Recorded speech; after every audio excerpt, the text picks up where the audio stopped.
مسئله غدیر یک مسئله تاریخی صرف نیست، یک نشانه ای از جامعیت اسلام است.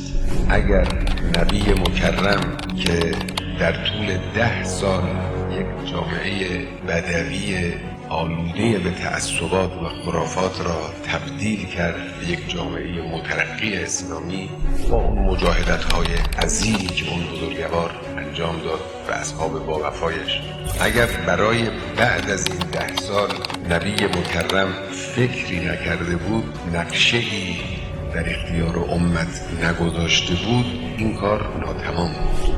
رسوبات تعصبات جاهلی به قدری عمیق بود که شاید برای زدودن اونها سالهای بسیار طولانی نیاز بود. ظواهر خوب بود، ایمان مردم ایمان خوبی بود، البته همه در یک سطح نبودند. بعضی در زمان وفات پیغمبر اکرم 1 سال بود، 6 ماه بود، 2 سال بود که اسلام آورده بودند. اون هم هیمنه قدرت نظامی پیغمبر همراه با جاذبه های اسلام اینها رو به اسلام کشونده بود. همه که جز اون مسلمانان عمیق دوران اول نبودند.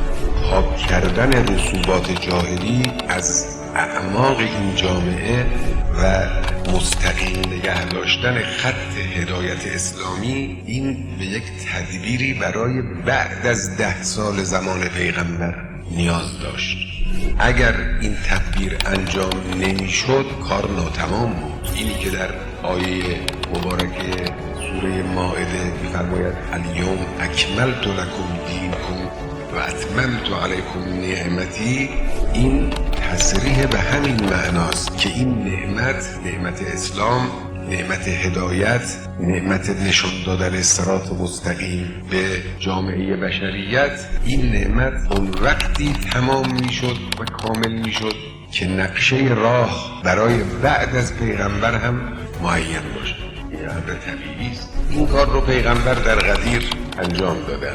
امیرالمؤمنین را از لحاظ شخصیت، چه شخصیت ایمانی، چه شخصیت اخلاقی، چه شخصیت انقلابی و نظامی، چه شخصیت رفتاری با قشرهای مختلف افراد، یک فرد ممتاز و منحصر به فردی بود. اون چنین انسانی رو منصوب کردن و مردم رو موظف کردن به تبعیت از. این هم فکر پیغمبر نبود، این هدایت الهی بود، دستور الهی بود، نصب الهی بود. مثل بقیه سخنان و هدایت‌های نبی مکرم که همه الهام الهی بود. این دستور صریح پروردگار بود به پیغمبر اکرم. پیغمبر اکرم هم این دستور را عمل کردند. مسئله غدیر این است، یعنی نشان دهنده جامعیت اسلام.